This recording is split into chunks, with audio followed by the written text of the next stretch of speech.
예, 비가 오는데도 불구하고 주의 말씀을 사모해서 주의 전 오신 여러분 모두에게 하나님께서 말씀 듣는 중에 눈을 열어주셔서 눈이 뜨게 되고 또 하나님이 주시는 그 놀라운 은혜를 따라 주님의 길을 잘 따라가는 제자들이 되시기를 주님의 이름으로 축복합니다. 지난주에 우리는 무익한 논쟁이라는 주제를 가지고 하나님 말씀을 들었죠. 여러분, 누가 높냐 낮냐 하나님 앞에서 왼쪽에 앉을 거냐 오른쪽에 앉을 거냐 그런 걸 하는 것은 다 무익한 논쟁이다, 그런 말씀을 드렸죠. 제가 이 말씀을 전하면서 여러분에게 질문 하나 던져볼게요. 우리 교회에서 장로님이 높습니까? 목사님이 높습니까? 그런 질문 자체가 별 의미가 없죠, 그죠? 그것은 아무런 무익한 논쟁이라는 거예요. 높고 낮음이 없다, 그런 뜻입니다. 하나님 안에서 각자의 직위를 가지고 주님의 교회를 섬기는 것이기 때문에 그것을 가지고 누가 높냐 낮냐를 따지는 사람처럼 어리석은 사람이 없는데 제자들이 그러했다는 것입니다. 그래서 여러분, 우리 주님은 그런 제자들을 불쌍히 여기고 인내함으로 말미암아 그 무익한 논쟁을 거치게 하시고 자신이 직접 삶으로 모범을 보여주셨죠. 인자에 온 것은 섬김을 받으려 함이 아니요 도리어 뭐하고요? 섬기려 하고 자기 목숨을 뭘로 준다고요? 대속물로 주기 위함이다, 이렇게 말씀하시므로 진짜 하나님 나라에서 필요한 건 뭐냐면 자신을 죽이는 것이다, 그런 내용의 말씀을 지난주에 드렸습니다. 자, 오늘 읽어드린 이 성경 본문의 말씀은요, 우리 기독교에 있어서 가장 중요한 핵심 가치가 뭐냐, 그걸 우리에게 가르쳐 주는 것입니다. 오늘 읽었던 이 성경 본문을 우리가 이해하기는 이것입니다. 여리고로 가실 때에 맹인 바디메오로 알려져 있는 그 맹인이 소리를 지릅니다. 다윗의 자손 예수여 우리를 불쌍히 여겨달라고. 그러니까 주변에서 시끄럽다고 말릴 때 더 소리를 질러서 부릅니다. 그랬더니 주님이 가던 길 멈추시고 돌아서서 그를 오라 할 때에 바디메오가 오니까 네가 뭘 원하느냐? 보기를 원합니다. 당연히 그렇게 이야기하겠죠. 네 믿음대로 되라. 그리고 눈을 뜨게 해줬다, 이런 내용이거든요. 그러니까 우리는 이 말씀을 가지고 어떻게 이해하는가 하면, 내가 간절히 기도하면, 장애를 만나도 간절히 기도하면 하나님이 응답해 주신다, 이런 쪽으로 우리가 이해를 하고 있습니다. 그것도 맞습니다. 우리가 아무리 힘들고 어려워도 간절히 기도하면 하나님이 응답하실 줄로 믿습니다. 그런데 오늘 이 성경 본문이 우리에게 가르치는 것은 좀 더 다른 칼라로, 오늘 성경이 가장 핵심적으로 말하고 있는 메시지가 하나 있는데 그게 뭔가 하면 다윗의 자손이라는 것입니다. 지금 예수님은 십자가지로 지금 예루살렘으로 올라가죠. 그 예루살렘으로 올라가고 있는 이 예수님의 정체가 뭐냐, 그거를 드러내는 겁니다. 예수님의 정체가 뭐죠? 맹인의 입을 통해서 고백되는 것은 그는 뭐라고요? 다윗의 자손이라는 거예요. 다윗의 자손이라는 것은 단순히 다윗의 후손이라는 그런 뜻이 아닙니다. 구약 성경에서 계속 메시지로 예언되고 선지자들이 말하고 있는 이 땅에 오는 메시아 구원자를 의미하는 것입니다. 장차 다윗의 자손이 이 땅에 와서 모든 저주와 죄의 사슬을 끊어내고 우리를 자유케 하시는 분이 오는데 그분이 바로 다윗의 자손이다, 이 이야기를 하는 거죠. 그럼 지금 이 성경이 우리에게 말하는 건 뭡니까? 예수님이 누구라는 겁니까? 다윗의 자손이라는 거예요. 다윗의 자손이라는 것은 그가 곧 우리를 위하여 이 땅에 오신 구세주라는 의미가 되겠죠. 그러니까 우리는 이 말씀을 통해서 기도하면 응답받는다, 그 내용도 좋지만, 근데 우리가 주목해야 되는 게 뭐냐, 하나님 나라 백성들이 주목해야 되는 게 뭐냐, 다윗의 자손 예수 그리스도라는 것입니다. 여러분, 우리가 신앙생활 할 때마다 우리가 마음에 예수님을 품고 살면 사실 걱정할 거 없습니다. 염려할 것도 없고요, 모든 시험을 이겨냅니다. 근데 이 예수가 없으면 우리는 항상 헷갈리는 겁니다. 여러분의 마음의 중심에 마치 오뚜기 같이 그 밑에 딱 쇠가 이렇게 있지 않습니까? 그것처럼 예수님이 여러분의 중심이 딱 되어서 좌로 넘어지고 자빠져도 항상 일어설 수 있는 그 힘이 여러분에게 예수님 때문에 일어나기를 축복합니다. 자, 오늘 이 성경 본문을 통해서 하나님이 들려주는 메시지들을 한번 주목해 봅시다. 첫 번째, 우리에게 이렇게 말씀하십니다. 같이 한번 읽어볼까요? 다윗의 자손 예수님은 모든 사람을 저주에서 풀어주신 분이다. 여러분, 인간이 저주를 받게 된 이유를 잘 아시죠? 에덴 동산에서 불순종하면서 이 세상에 막 그냥 저주가 쏟아지게 되었죠. 그래서 많은 사람들은 저주 가운데 있게 되었습니다. 근데 여러분, 성경에서 특별히 저주받은 대표적인 사람들은 장애인들입니다. 지금 우리는 장애인들을 존중하지만 구약시대에 있어서는 이 장애인들은 여호와의 성전에 들어가지도 못할 만큼 저주받은 종족 사람들로 평가를 받고 있었죠. 대표적인 게 뭡니까? 나환자들, 혈류증 앓던 여인들, 이런 사람들은 사람들과의 접촉도 할 수 없는 그런 정도의 비참한 저주를 받은 인생들인데, 특별히 맹인들도 저주받은 백성 중에 하나인 거죠. 근데 오늘 이 성경 본문이 어떻게 됩니까? 예수님이 오셔서 이 맹인들의 눈을 뜨게 합니까? 뜨지 않게 합니까? 뜨게 합니다. 이게 바로 예수님이 모든 저주를 풀어내는 상징적인 사건인 것입니다. 맹인의 눈을 뜨게 할 수 있다면 우리의 모든 태산 같은 죄를 용서할 수 있다 없다? 용서하실 수 있다라는 뜻입니다. 우리가 지었던 모든 죄로 인하여 받았던 저주를 누가 풀어줄 수 있습니까? 다윗의 자손 예수 그리스도가 풀어줄 수 있다는 것을 시청각적으로 보여주고 있는 사건이 오늘 본문이라 그런 뜻입니다. 그러니까 여러분, 우리가 믿는 예수 그리스도는 우리를 모든 저주에서 뭐 하시는 분이라고요? 풀어주시는 분이다. 그러니까 우리는 저주 아래 묶여있는 자들이 아니라는 뜻이잖아요. 그러니까 우리는 너무 행복한 사람들이라고 오늘 성경은 우리에게 가르치는 것이죠. 저주 아래 있는 자는 비참합니다. 여러분 이사야 24장 6절과 8절을 한번 봅시다. 그러므로 저주가 땅을 삼켰고 그 중에 사는 자들이 정죄함을 당하였고 땅의 주민이 불타서 남은 자가 적도다. 새 포도즙이 슬퍼하고 포도나무가 세잔하며 마음이 즐겁던 자가 다 탄식하며 솟구치는 기쁨이 그치고 즐거워하는 자의 소리가 끊어지고 수금 타는 자의 기쁨이 그쳤다. 이게 저주받은 상태라는 거예요. 저주가 임하면 기쁨도 사라지고 평강도 사라지고 우리에게 있는 모든 축복도 사라지고 포도즙이 주는 그런 모든 것들 풍성함도 사라지고, 그래서 하나님의 저주에 임하는 사람들은 세상에서 가장 불쌍한 사람들입니다. 저는 이 세상에서 가장 불쌍한 사람들이 예수 안 믿는 사람이라고 100% 믿습니다. 반대로 세상에서 가장 복 있는 사람은 저와 여러분이라고 확신합니다. 우리는 다윗의 자손 예수 그리스도를 통하여 모든 저주가 끊어진 자들이기 때문에 그렇습니다. 오늘 성경 본문에 보면 3번이나 반복되고 있는 말이 있습니다. 그건 뭔가 하면 맹인들이 부르짖는 기도입니다. 다윗의 자손 예수의 우리를 어떻게 여겨달라고요? 불쌍히 여겨달라고 합니다. 불쌍히 여겨달라고 2번이나 이야기합니다. 근데 여러분 마지막에 보면 예수님이 그들을 어떻게 했다고요? 불쌍히 여겼다라고 말합니다. 근데 쓰는 단어가 다릅니다. 맹인들이 쓰는 단어는 이런 것입니다. 엘레오에라고 그러는데요. 이건 뭔가 하면 하나님의 자비, 이런 뜻입니다. 그러니까 이건 무슨 뜻인가 하면 하나님, 우리는 당신의 자비가 없으면 살 수 없는 존재라는 것을 고백하는 거예요. 나를 불쌍히 여겨달라는 것은 우리는 저주받은 인생이기 때문에 하나님의 자비와 긍휼이 없으면 살 수 없는 존재라는 걸 고백하는 것입니다. 다윗의 자손 예수여, 우리는 이미 저주받은 백성인데 당신이 자비를 베풀어 주지 않으면 우리는 진짜 불쌍한 인생입니다. 이 고백이거든요.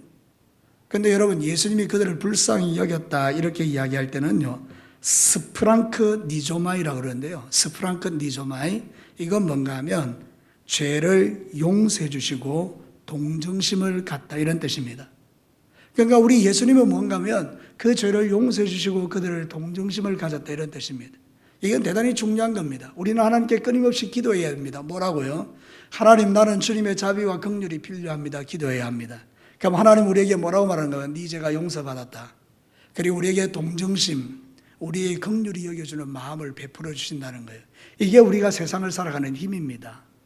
오늘도 여러분이 이 자리에 나와 있는 이유가 뭔가 하면 우리가 다윗의 자손 예수님을 믿기 때문에 그분 앞에 우리를 불쌍히 여겨달라고 기도하는 겁니다. 그럼 하나님은 말씀을 통해서 우리에게 말씀하십니다. 내가 너희들을 긍휼히 여긴다. 사랑하는 성도 여러분, 그래서 우리는 매일매일의 삶을 힘있게 살아가는 겁니다. 우리 같은 사람들이요, 정죄를 받고 살면 세상 살기 재미없습니다. 우리가 마귀의 정죄를 받고 우리가 지은 죄 때문에 아이고, 내 같은 것이 목사하고 내 같은 게 장로하고 내 같은 게 권사하고 내 같은 게 집사하고 내 같은 게 예수 믿는다고 이러고 살아가면 무슨 재미가 있습니까? 근데 여러분, 내가 목사 같지도 않은 내가 목사로서 살아갈 수 있는 자존감이 어디서 오느냐? 예수님이 다윗의 자손 그분이 나를 어떻게 여겨주시기 때문에, 불쌍히 여겨주시기 때문입니다. 믿으시면 아멘입니다. 여러분도 마찬가지예요. 세상을 살아갈 수 있는 용기가 바로 여기에 있는 거예요. 다윗의 자손 예수님에게 있는 거예요. 그러니까 오늘도 여러분, 다윗의 자손 예수 그리스도를 여러분이 믿으신다면 오늘도 그분의 자비하심 속에서 여러분의 죄가 용서받고 새 힘을 얻을 수 있는 존재가 되었다는 사실에 감사하면서 다시 한번 일어서서 달려가시기를 주의 이름으로 축복합니다. 우리 예수님은 우리를 모든 저주에서 풀어주셨어요. 갈라디아서 3장 13절과 14절 함께 읽어볼까요? 그리스도께서 우리를 위하여 저주를 받은 바 되사 율법의 저주에서 우리를 속량하셨으니 기록된 바 나무에 달린 자마다 저주 아래 있는 자라 하였음이라. 이는 그리스도 예수 안에서 아브라함의 복이 이방인에게 미치게 하고 또 우리로 하여금 믿음으로 말미암아 성령의 약속을 받게 하려 함이라. 앞에는 우리가 저주받은 백성인데 예수님이 대신 저주를 받아 우리를 속량해 주니까 뒤에 있는 이 복이 우리의 복이 되는 거예요. 아브라함의 복이 우리의 복이 되는 겁니다. 아멘입니까? 우리가 성령으로 충만해지는 그런 은혜를 누리게 된 것입니다. 아멘입니까? 여러분은 그런 존재라는 겁니다. 그러니까 다윗의 자손 예수가 있는 것과 없는 것은 천지 차이죠. 여러분들이 지금 이 자리에 앉아 있지만 다윗의 자손 예수가 여러분에게 없다면 여러분은 세상에서 가장 비참한 자고, 여러분이 다윗의 자손 예수 그리스도가 있다면 여러분은 세상에서 가장 복 있는 사람 아닙니까? 그러니까 여러분, 우리는 정말 행복한 사람이라고 성경은 지금 말하는 거예요. 단순히 이 말씀이 맹인이 눈 떴다 그 이야기를 하는 게 아니고, 그 맹인의 눈을 뜨게 하시는 예수 그리스도가 우리를 모든 저주에서 풀어내셨다는 이야기를 하는 것입니다. 그러니 여러분, 어떤 경우에도 원수에게 정죄받지 않게 되기를 축복합니다. 사단의 정죄를 받지 마십시오. 나는 예수 안에서 모든 저주가 끝난 인생입니다. 저를 따라서 한번 자신 있게 한번 외쳐볼까요? 나는 예수 안에서 모든 정죄가, 모든 저주가 끝이 난 존재다. 믿으시면 아멘입니다. 이렇게 아무리 이야기해줘도 또 정죄받습니다. 가면. 그러지 마시기를 바랍니다. 정죄받지 마시고 용기를 가지고 이 세상을 담대하게 살아내시는 것입니다. 성경은 예수 그리스도가 이 땅에 오신 이유를 명백하게 설명합니다. 그분은 다윗의 자손으로 이 땅에 오셔서 우리를 모든 저주에서 해방하여 주시고 우리를 이 세상을 기쁘고 행복하게 살도록 인도해 주셨다는 사실을 우리에게 가르치는 것입니다. 예수 믿는다는 것은 이 복을 누리는 것입니다. 다시 말씀드립니다.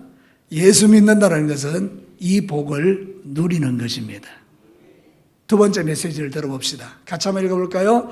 다윗의 자손 예수님은 영적인 눈을 뜨게 해주시는 분이다.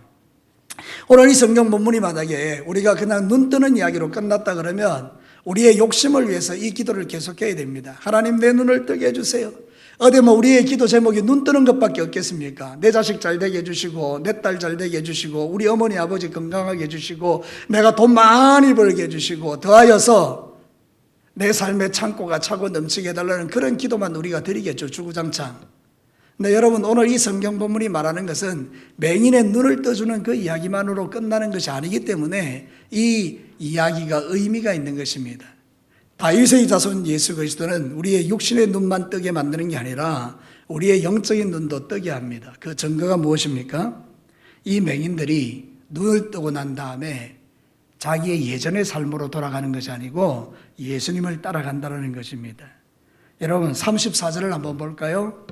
예수께서 불쌍히 여기사 그들의 눈을 만지시니 곧 보게 되어 그들이 누구를 따르더라? 예수를 따르더라. 자, 우리 같으면 어떤 문제가 해결됐습니다. 그럼 예수님을 따르는 게 아니고 그 문제 해결된 것 때문에 기뻐합니다. 문제 해결되지 않으면 바로 원망하고 불평합니다. 예수님 따르기를 거절합니다. 내 문제 하나 해결해 주지 못하는 그 예수를 내가 왜 따라가? 이러고 안 따라가는 사람이 많습니다. 제가 참 안타까운 것은 여러분, 많은 경우에 교회를 안 나오는 분을 신방하러 가면 꼭 그런 이야기를 하더라고요. 이 문제도 해결해 주지 못하는 예수님, 나 별로 믿고 싶은 마음이 없어요. 이렇게 이야기하는 분들이 있어요. 그러니까 이분은 예수님이 자기 문제 해결해 주고 나면 그걸로 끝나는 거예요. 근데 오늘 성경 본문이 뭐라고 말합니까? 눈이 뜨고 예전으로 돌아간 게 아니고 누구를 따랐다라고 말하죠? 예수님을 따랐다는 거예요. 다른 본문에 보면 이렇게 말해요. 누가복음 18장 42절 43절 같이 한번 읽어볼까요? 예수께서 그에게 이르시되 보라, 네 믿음이 너를 구원하였느니라 하시매 곧 보게 되어 하나님께 영광을 돌리며 예수를 따르니 백성이 다 이를 보고 하나님을 찬양하니라. 하나님을 예배하고 찬양할 수 있는 것은 영적인 눈이 열린 자들의 축복입니다. 육신의 눈을 가진 자들은 절대 하나님을 예배할 수 없습니다. 맞습니까? 내가 그저 세상의 욕심과 탐욕을 가지고 살아가는 인생이 뭘 하나님을 예배합니까? 하나님을 찬양합니까? 근데 이 사람이 이제 눈이 뜨고 나니까 예수님이 누구인지를 보게 된 거죠. 자기가 믿었던 다윗의 자손이 진짜 능력자인 걸 알게 된 거죠. 그래서 그분을 따르기로 결정하고 이제 하나님을 찬양하는 것입니다. 영안이 열린 것입니다. 사랑하는 성도 여러분, 저는 예배자, 기도자, 이게 우리의 삶의 율법이 아니라고 생각하는 게 뭔가 하면 은혜 받은 자의 삶이기 때문에 그렇습니다. 영안이 열린 자가 예배합니다. 아닌가요? 다시요. 영안이 열린 자가 예배합니다. 영안이 열린 자들이 기도합니다. 영안이 열린 자가 하나님을 찬양하는 것입니다. 영안이 열린 자들이 고통 가운데 하나님께 감사하는 것입니다. 내 뜻대로 안 돼도 주님을 찬양하는 것입니다. 영안이 닫힌 자들은 결코 할 수 없는 일들입니다. 사랑하는 성도 여러분, 그래서 오늘 이 성경 본문이 우리에게 가르치는 진리는 이것입니다. 육신의 눈이 뜨는 게 중요한 게 아니에요. 예수님을 다윗의 자손으로 모시고 그분과 함께 이 길을 걸어갈 때 영적인 눈이 열려서 하늘의 세계를 보면서 아무리 힘들고 어려도 십자가 지고 주님의 뒤를 따라갈 수 있는, 이것이 우리에게 주시는 축복이라 그런 뜻이죠. 사랑하는 성도 여러분, 여러분은 이미 이 복을 누리는 자들인 줄로 믿습니다. 우리가 영적인 눈이 열리지 않으면 구하는 게 똑같습니다. 이것 주세요, 저것 주세요. 우리 자식, 우리 가정, 우리 사업, 내 직장, 거기에 함몰되죠. 근데 여러분 그렇지 않습니다. 영안이 열리게 되면 그보다 더 큰 것을 구하기 시작합니다. 하나님이 원하시는 것을 구하기 시작합니다. 선교를 향하여 기도하기 시작합니다. 나라를 위하여 기도하기 시작합니다. 다른 사람을 위해서, 이 땅을 위해서 막 축복하고 기도하기 시작합니다. 한 영혼을 두고 기도하다가 눈물 펑펑 흘려 기도하기 시작합니다. 도대체 그 사람이 나하고 무슨 상관이 있습니까? 북한 땅에 있는 저 사람들하고 나하고 무슨 상관이 있습니까? 그런데 영안이 열려서 북한 땅을 위해서 기도하는 사람은 북한을 위해서 막 울기 시작합니다. 저 이슬람이 우리하고 무슨 상관이 있습니까? 근데 여러분 그 이슬람 땅을 향해서 막 나아가는 것입니다. 도대체 그게 우리하고 무슨 상관이 있습니까? 그런데 영안이 열리면 하나님의 뜻이 보이니까 그 길을 향하여 달려가는 겁니다. 때로는 죽을 수 있고, 때로는 고난받을 수 있고, 때로는 어려움을 당할 수 있지만 기쁨으로 가는 것입니다. 여러분, 신앙사는 그런 것입니다. 영안이 열리면 하나님을 위해서 충성하는 것이 즐거움이 되는 것입니다. 좀 이런 거는 크게 좀 아멘 하십시오. 우리가 영안이 열리면 하나님을 위해서 일하는 게 기쁘고 즐겁습니다. 강요하는 게 아닙니다. 진짜로 그래야 된다 이 말입니다. 아유, 나 같은 것을 구원시켜 주셔서 하나님의 자녀로 삼아 주셨는데 주님을 위해서 이건 내가 못해, 이렇게 되는 거예요. 근데 여러분, 세상이 점점 어떻게 되는가 하면 이런 영안이 점점 닫혀지고 육신의 눈이 열려지니까 원망거리, 불평거리가 점점 많아지고요. 내가 왜 그걸 해야 돼? 이렇게 이야기하는 거죠, 다들. 사랑하는 성도 여러분, 그렇지 않습니다. 우리 앞선 믿음의 세대들은 그렇게 살아왔습니다. 나 같은 죄인을 구원해 주신 하나님의 은혜가 감사해서 죽을 똥 살 똥 모르고 주의 교회를 위해서 충성했습니다. 그래서 우리는 센 머리를 공경하는 것입니다. 흰 머리를 가진 분들을 공경하는 것입니다. 우리 진교회도 여기 앞자리에 참으로 주님의 교회를 위해서 충성했던 귀한 권사님, 집사님들 계시는데 이분들을 우리가 존경하는 이유 중에 하나는 그것입니다. 주님의 교회를 위하여 내가 받은 그 구원의 은혜가 감사해서 죽을 똥 살 똥 모르고 교회를 위해서 헌신해왔던 그들의 삶을 우리는 존중하고 존경하는 것입니다. 사랑하는 성도, 이게 믿음이 아닐까요? 우리가 주를 위해서 사는 것이 입술로 믿는 믿음이 아니라면 정말 내가 하나님을 계획받았던 그 은혜가 너무 커서 주를 위하여 내 몸 원하시면 내 몸 드립니다. 내 물질 원하면 물질 드립니다. 사실 내 것도 아니죠. 내 몸도 누구의 것? 대답은 철저같이 잘하는데 내 몸도 하나님의 것, 내 물질도 하나님의 것, 다 그렇게 이야기하는데 실질적으로 주님이 네 몸 좀 달라 이러면 안 돼요, 이렇게 이제 줄 수 없어요, 뭐 이렇게. 사랑하는 성도는 우리가 그런 믿음의 삶을 지금 살아가고 있는 거죠. 난 우리 진교회 성도들은 그렇게 되지 않기를 주의 이름으로 축복합니다. 우리 주님이 이 땅에 오신 것은 우리의 육신의 눈, 그걸 위한 게 아니라 영안을 열어서 하나님을 위하여 살게 하신 겁니다. 요한복음 9장 39절에 이런 말씀이 있어요. 예수께서 이르시되 내가 심판하러 이 세상에 왔으니 보지 못하는 자들을 뭐하게 하고 보게 하고 보는 자들은 맹인이 되게 하려 함이니라. 여기 보는 자들이 누군가 하면 바리새인들, 서기관들, 유대의 종교 지도자들입니다. 자신들은 성경도 잘 알고 신앙의 연조도 깊고 직분도 대단하고 나는 다 안다, 이런 사람들은 맹인이 되게 하신다는 거예요. 그런데 주님의 자비와 긍휼이 필요해서 하나님 나는 보지 못하는 맹인 것 같아요, 주님 나를 불쌍히 여기달라고 막 이러면 그런 사람들을 어떻게 하게 해주신다고요? 보게 해주신다. 그래서 하나님 편에서 제일 귀한 사람은 마음이 겸손한 사람이고, 하나님 편에서 볼 때 가장 나쁜 사람은 마음이 어떤 사람이고? 교만한 사람이고. 자, 우리의 마음을 어떻게 주님 앞에 보여드릴까요? 이 마지막 시대에 영적인 눈이 닫혀지면 육신의 눈이 열리겠죠. 그리고 원망, 불평, 시기, 질투, 미움 이런 것들로 우리의 마음이 채워지는 게 당연하죠. 세상을 사랑하게 되고 불신앙하게 되고 막 그렇게 살아야죠. 근데 영 안에 눈이 열리기 시작하면 이런 것들은 사라지고 항상 기뻐하고, 그 다음에요, 쉬지 말고 기도하고 범사에 감사할 수 있는 존재로 바뀌는 거죠.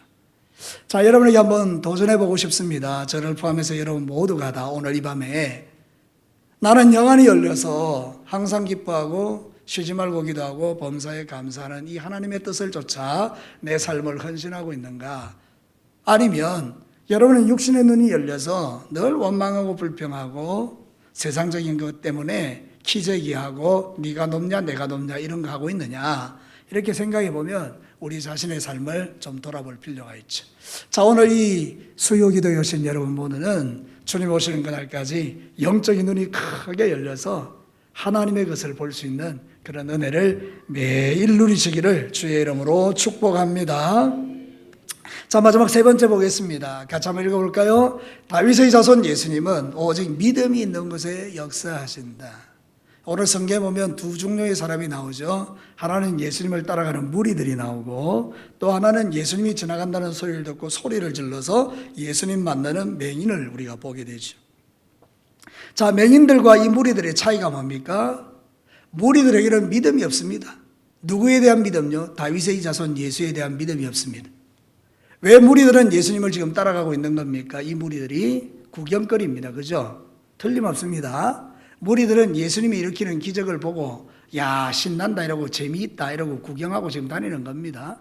그러니까 여러분, 결국 이 무리들이 나중에 예수님을 십자가에 못 박으라고 소리 지르죠. 그들은 예수님이 절대로 다윗의 자손 아니기 때문입니다. 그런데 여러분, 이 맹인들은 달랐습니다. 그들은 예수님을 뭘로 본 거죠? 다윗의 자손 예수님으로 본 거죠. 그러니까 맹인들은 그 믿음으로 기도한 것이죠. 그래서 주님이 오셨습니다. 만났습니다. 그리고 묻죠. 뭐 해줄까? 예수님 물어 뭐합니까? 내 눈을 뜨게 해주십시오. 네 믿음대로 되라.